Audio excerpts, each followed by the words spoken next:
Welcome to our tutorial on how to make a call on Gmail using your PC. In this video, we'll guide you through the simple steps to connect face-to-face with your contacts directly through Gmail. First, let's get started by opening Gmail. Simply type in gmail.com into your browser and log in with your Google account credentials. Once you're logged in, you'll see the familiar Gmail interface where you manage all your emails. Now, let's focus on making that call. At the top right corner of the screen, you might notice a grid of 9 dots.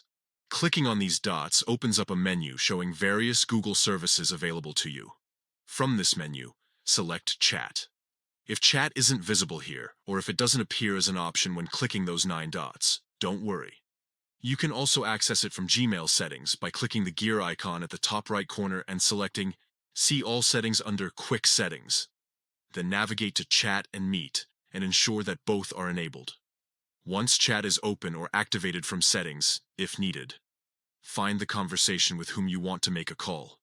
If there isn't an existing chat thread with that person yet, simply start one by searching for their name or email address in the search bar provided within Chat. After entering into your desired chat window, look towards the upper right corner of this conversation box where icons for voice calls and video calls are displayed side by side next to each other, represented as phone and camera symbols, respectively.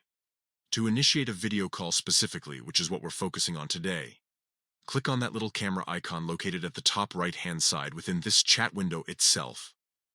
By following these straightforward steps, opening Gmail, accessing chat finding, or starting a new conversation, clicking on that camera icon, you should now be able to easily connect via video with anyone who has a Google account. This feature makes staying connected more convenient than ever before, without needing any additional software beyond what's built right into Gmail itself.